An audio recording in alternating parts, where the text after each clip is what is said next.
नमस्ते. आज मी घेवड्याच्या शेंगांची आणि दाण्यांची भाजी करते. हे बघा, हे गावठी घेवडा आहे. याचा कलर बघा किती छान आहे. असे झुपकेदार शेंगा येतात ना घेवड्याला, ते असे झुपकेदार येतात. त्याचा कलर बघा कसा आहे तो. आणि ही त्याची फुलं अशी जांभळी सफेद फुलं येतात. मस्त येतात फुलं ती. त्याच्यासाठी आपल्याला काय करायचंय, हे शेंगा अशा सोलून घ्यायच्या आणि त्याचे दाणे काढायचे. हे असे दाणे काढले की मग हे असं आपण बारीक करून धुवून घ्यायच्या. आता आपण बाजूला ठेवूया. त्याच्यासाठी आपल्याला साहित्य काय पाहिजे, हे शेंगा सोलून दाणे काढून घेतल्या, बारीक चिरून पाण्यात भिजत ठेवल्या. आणि हे त्याचे दाणे, हे बघा हे दाणे, आणि त्याच्यात एक बटाटा. त्याच्यासाठी आता साहित्य काय पाहिजे, वाटलेलं कांदा खोबऱ्याचा मसाला, ह्याचा व्हिडिओ मी पहिला टाकलेला आहे.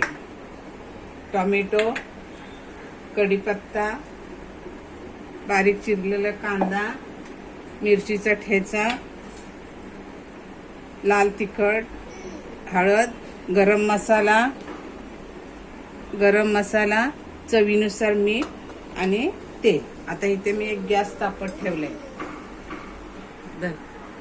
इथे मी एक कढई तापत ठेवले. त्याच्यामध्ये आपण 2 चमचे तेल घालूया. तेल घातलं की थोडीशी राई घालूया.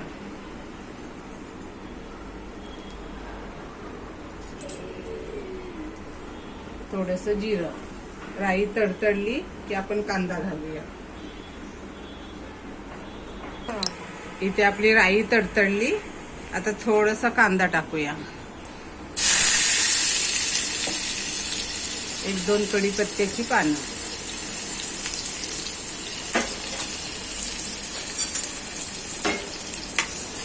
कांदा परतला की टोमॅटो घालूया.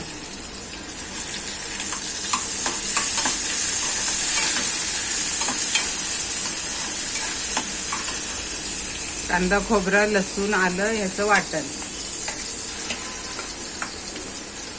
ही दाण्याची आमटी ना भाजी छान होते. अशी लपथपीत करायची म्हणजे भाकरी, चपाती, पुरी, भात कशाबरोबरही खायला भेटते. आता याच्यामध्ये आपण मसाले घालूया. हळद, तिखट तुमच्यानुसार, आणि थोडासा गरम मसाला. आमच्या इथे जास्त गरम मसाला चालत नाही, मुलांना त्रास होतो. आणि चवीनुसार मीठ.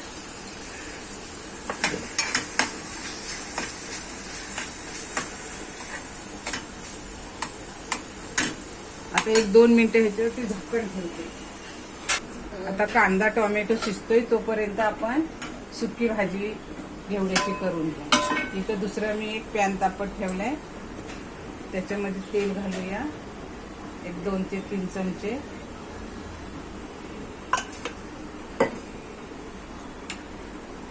कांदा घालूया. कांदा जरा बऱ्यापैकी घालायचा म्हणजे टेस्ट छान येते. शरीराला कांदा पण चांगला असतो. कढीपत्त्याची पानं मी चुरून घालते. कढीपत्त्याची पानं.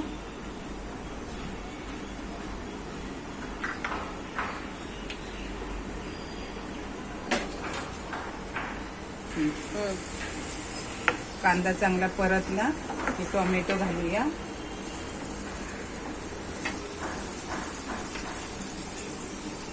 कांदा जरा कमी वाटला म्हणून मी परत घातलाय.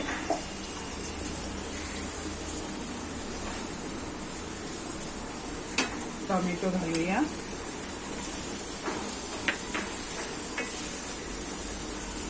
आणि हिरवी मिरची वाटून घेतली ती घालूया.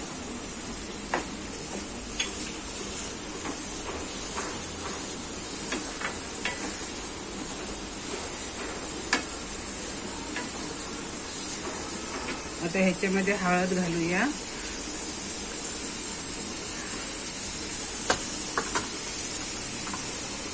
आणि चवीनुसार मीठ.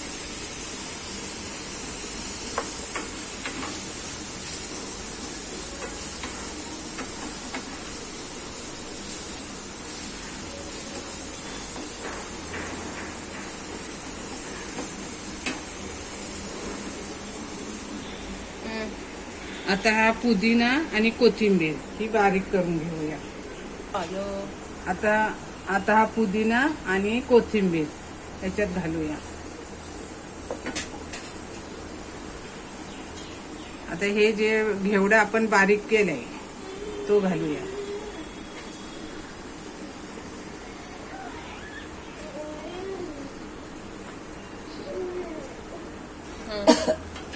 आता हे सगळं साहित्य आपण चांगलं मिक्स करूया आणि 5 ते 6 मिनिटं ह्याला चांगली वाफ देऊया. म्हणजे घेवडा कवळा आहे, लगेच शिजेल. याची भाजी पण थोडीशीच होते, जास्त होत नाहीये. आता ह्याला आपण बारीक गॅसवरती ठेवूया. आता हा रस्सा भाजी करायला घेतले तो इकडे घेऊया. आता कांदा आणि टोमॅटो पण ह्याचं शिजलेलं आहे चांगलं. आता ह्याच्यावरती झाकून ठेवूया सुक्या भाजीवरती. मस्त कलर पण छान आले.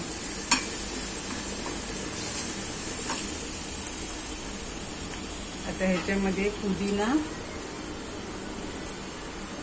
आणि कोथिंबीर हे घालूया.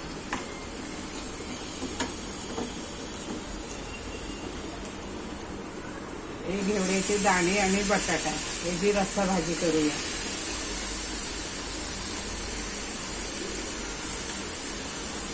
छान भाजी होते. आणि हा घेवडा नेहमी मिळत नाही, आमच्याकडे तर नाहीच नाही मिळत. तुमच्याकडे कोणतं मिळत असला तर तुम्ही भाजी करू शकता. तर हा मी गरम पाणी करून घेतलाय तो घालूया.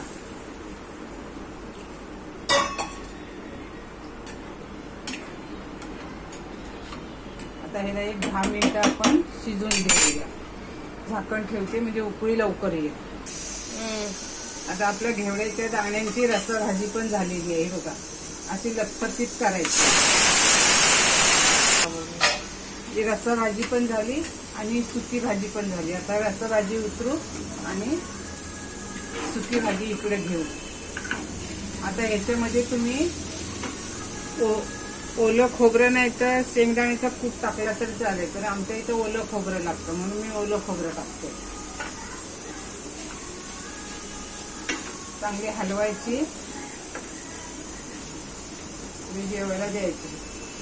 या दोन्ही भाज्या तुम्ही सुकी ओली भाजी भाकरी चपाती पुरी भात कशाबरोबरही खाऊ शकता.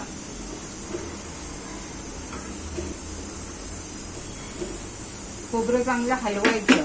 चांगलं खोबरं परतलं गेलं ना की भाजी 2 दिवस चांगली राहते, काही होत नाही तिला. आता एका बाउलमध्ये काढून घेते. आता ही रस्सा भाजी आपण पहिली काढूया.